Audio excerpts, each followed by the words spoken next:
ሰላም ሰላም ተመልካች አድማጮቻችን የዛሬን የወርቅ ዕለታዊ መረጃ ዋጋን ይዘንላችሁ መተናል። ወርቅ ትንሽ ማንሰራራት ጀምሯል። ትላንትና ከነበረበት የወርቅ ዋጋ አንጻር በጥሬው ማለቴ ነው ትንሽ ከፍ ወደ ማለት እየመጣና ነው ያለው። ከታችኛው ካራት ጀምሮ ከ14 ካራት ጀምሮ እስከ 24 ካራት ያለበትን የወርቅ ዋጋ መረጃ ይዤላችሁ መጥቻለሁ። ታዲያ የምነግራችሁ የጥሬ ወርቅ ዋጋ ነው። ለብቻው የተሰራው ወርቅ ዋጋ በሱቅ ያለውን ለብቻው ሰራላችኋለሁ። በዛሬው መረጃችን የምንመለከተው ግን ከታችኛው ካራት እስከ ላይኛው ካራት ድረስ በጥሬው በስንት እየተሸጠ እንደሚገኝ በብሔራዊ ባንክ መረጃ መሰረት በአሜሪካ ዶላር እንዲሁም ደግሞ በኢትዮጵያ ብር እየተሸጠ ያለበትን የመሸጫ ዋጋ ነው ማስመለከታችሁ። የጥሬ ወርቅ ዋጋ ስትል ምን ማለት ፈልገ ነው ካላችሁኝ፣ ጥሬ ወርቅ ማለት እንደምትመለከቱት በተሰራው ሳይሆን ያልተሰራ እንደዚህ አይነት ዲዛይን ከመውጣቱ በፊት ያለው ሮህ ጎልድ ወይም ደግሞ ጥሬው የሆነ ወርቅ ማለት ነው። ምንም አይነት ዲዛይን ሳይወጣለት ምንም አይነት የባለሙያ እጅ ሳይሰራው ያለ ልክ እንደወጣው ማለት ነው። እንደወጣው የሚሰሩ እንደ በቡሌ መልክ የሚሰሩ በሳንቲም መልክ የሚሰሩ አሉ። እነሱ ጥሬ ወርቆች ይባላሉ። ወደ ምንም አይነት ተጨማሪ ዲዛይን ሳይወጣላቸው የተቀመጡ ወርቆች ጥሬ ወርቆች ይባላሉ። የነሱ የወርቅ ዋጋ ነው የምነግራችሁ ማለት ነው። ከ14 ካራት ጀምሮ እስከ 24 ካራት ጀምሮ እነግራችኋለሁ። ታዲያ ቪዲዮውን ስትጀምሩ እንደተለመደው ቪዲዮአችንን ላይክ በማድረግ እንዲሁም ለቻናላችንም አዲስ ከሆናችሁ ቻናላችንን ሰብስክራይብ በማድረግ ወደ መረጃው እናልፋለን። የ14 ካራት ትላንትና ታስታውሱ ከሆነ በ79 ነበር እየተሸጠ የነበረው በአሜሪካ ዶላር። ዛሬ 23 ዶላር ጨምሮ በ81 ከ62 የአሜሪካ ዶላር ወይም ደግሞ በ12895 ከ52 እየተሸጠ ነው የሚገኘው። የላይኛው ካራትስ በተለይ ደግሞ በጣም ተፈላጊ የሆኑት የ21 የ18 የ22 ካራቶችስ በምን ያህል ጨምሮ የሚለውን ማስመለከታችኋለሁ። ቀጥለን የ15 ካራቱን ስንመለከት 15 ካራቱ በ87 ከ45 የአሜሪካ ዶላር ወይም ደግሞ በኢትዮጵያ ብር በ13816 ከ63 ነው በመሸጥ ላይ የሚገኘው። ቀጥለን የምንመለከተው ደግሞ የ16 ካራቱን ይሆናል። 16 ካራቱ በአሜሪካ ዶላር በ93 ከ28 እየተሸጠ ይገኛል። በኢትዮጵያ ብር ደግሞ በ14737 ከ74 በመሸጥ ላይ ነው የሚገኘው። የ17 ካራቱን ስንመለከት እንዲሁ የ17 ካራት የጥሬ ወርቅ ዋጋ በግራም በ99 ከ11 ሲሸጥ በኢትዮጵያ ብር ደግሞ በ15658 ከ85 በመሸጥ ላይ ይገኛል። እነዚህ 15፣ 16፣ 17 የሚባሉት የጥሬ ወርቅ ዋጋዎች በትክክል የሚሸጡ ናቸው። በተለይ ደግሞ በብሔራዊ ባንክ ወርቅ አውጪዎች ለብሔራዊ ባንክ የሚሸጡበት ዋጋ ነው። ነገር ግን ብዙ ጊዜ ወርቅ ቤቶች ሄዳችሁ እንደዚህ አይነት ወርቅ ዋጋዎችን ብጠይቋቸው ላይኖራቸው ይችላል። ምናልባት በጣም ትልልቅ የሆኑ አንጋፋ የሆኑና ስመጥር የሆኑ ስም ያላቸው ወርቅ ቤቶች ካልሆኑ እነዚህን ወርቅ የመያዝ አዝማሚያ የላቸውም። ብዙ ጊዜ ተፈላጊ የሆኑትን ያው ንግድ ስለሆነ 14 ካራትን፣ 18 ካራትን፣ 21ን፣ 22ን፣ 24ን ካራት ነው ወርቅ ቤት መሸጫ ቦታዎች ላይ በምታገኙበት ብዙ ጊዜ የምታገኙት ማለት ነው።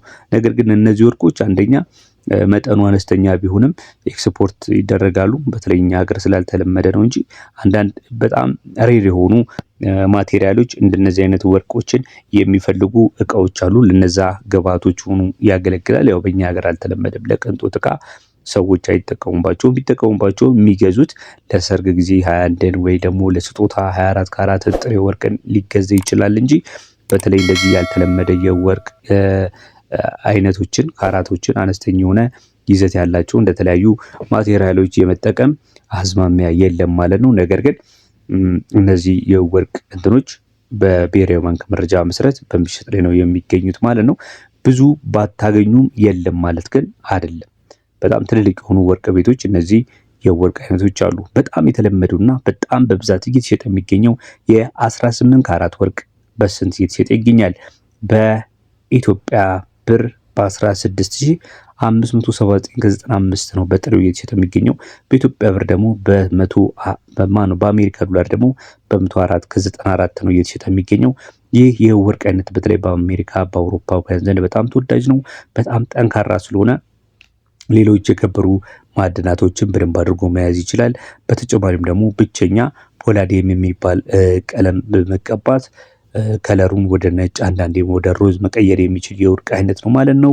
ተመልካች አድማጮቻችን የተከታተላችሁ ያላችሁ የዛሬ የሰኔ 9 የጥሬ ወርቅ ዋጋ የደርሷል የሚለውን መረጃችንን ነው። ቪዲዮን ታዲያ እስካሁን እያያችሁ እንደዚህ አይነት ጠቃሚና ወሳኝ የሆነ መረጃን እየሰማችሁ ቪዲዮን ላይክ ካላደረጋችሁ እጅግ ይገርመኛል። ላይክ አድርጉ፣ ሰብስክራይብም አድርጉ። ምክንያቱም ይህ መረጃ ለእናንተ እስካሁን በተለይ ለተከታተላችሁኝ ዛሬ ባይጠቅማችሁ ነገ ተነገ ወዲያ ስትገዙም ስትሸጡም ይጠቅማችኋል። በተጨማሪም ደግሞ በዚህ ቻናል ላይ ወርቅን ብቻ ሳይሆን ሌሎች የቢዝነስ መረጃዎች እንዲሁም ደግሞ የምንዛሬ ጥቆማዎችን ሁልጊዜ ለእናንተ ይዘንላችሁ የምንቀርብበት የዩቲዩብ ቻናላችን ነው። ሰብስክራይብ በማድረግ ታበረታቱን ዘንድ አብራችሁን ትሆኑ ዘንድ በማክበር እንጠይቃለን። ቀጥለን የምናልፈው ደግሞ ወደ 19 ካራቱ ነው። 19 ካራቱ በአሜሪካ ዶላር በ110.77 እየተሸጠ ይገኛል። በኢትዮጵያ ብር ደግሞ በ17501 ከ06 ነው በሚሸጥ የሚገኘው። 20 ካራቱ እስካላችሁኝ 20 ካራቱ በ116 ከ60 ወይም ደግሞ በኢትዮጵያ ብር በ18402 ከ18 እየተሸጠ ይገኛል። በሀገራችን በአፍሪካ እንዲሁም ደግሞ በመካከለኛው ምስራቅ ተወዳጅ ከሆኑት የወርቅ ካራቶች አንዱ የሆነው የ21 ካራትን ስንመለከት ደግሞ 21 ካራቱ በጥሬው በ122 ከ43 ወይም ደግሞ በኢትዮጵያ ብር በ19343 ከ28 ነው በመሸጥ ላይ የሚገኘው። በመቀጠል የምናልፈው ደግሞ የ22 ካራትን ዋጋ ነው። 22 ካራት እየተሸጠ የሚገኘው በ128 ከ26 ሲሆን በኢትዮጵያ ብር ማለት ነው በአሜሪካ ዶላር ማለት ነው። በኢትዮጵያ ብር ደግሞ 20264 ከ39 ገብቷል። ምናልባት የወርቅ መረጃዎች የዛሬ ትላንትና ከትላንት ወዲያ ከነበረው አንጻር ስንመለከተው ትንሽ ከፍ ማለት አዝማሚያ እየታየበት ነው የሚገኘው። ለምን የሚለውንም በሚቀጥሉት ፕሮግራሞቻችን ቪዲዮን እንሰራላችሁ ይሆናል። አሁን እየታየ ያለው የወርቅ ዋጋ ያለ ምክንያት አይደለም፣ ምክንያት አለው። ምክንያቱንም እሰራላችኋለሁ ማለት ነው። በመቀጠል የ23 እና የ24 ካራትን ዋጋ ስንመለከት 23 ካራቱ በጥሬው እየተሸጠ የሚገኘው በአሜሪካ ዶላር በ134 ከ09 ሲሆን በኢትዮጵያ ብር ደግሞ 21185 ከ50 ነው። በመቀጠል የ24 ካራቱን ስንመለከት 24 ካራቱ በአሜሪካ ዶላር በ139 ከ92 ወይም ደግሞ በኢትዮጵያ ብር 22106 ከ61 በምሽጥ ላይ ይገኛል። ተመልካች አድማጮቻችን ዛሬ የነገርኳችሁ የዕለተ ማክሰኞ የሰኔ 9 የ2018 የጥሬ ወርቅ ዋጋ ከታችኛው ከ14 ካራት ጀምሮ እስከ 24 ካራት ድረስ የሰማችሁትን ያደመጣችሁትን ይመስል ነበረ። ለተጨማሪ መረጃዎች ጥቆሞች ቻናላችንን ሰብስክራይብ ማድረግ አትርሱ። ቤተሰቡን መልካም ጊዜ ይሁንላችሁ።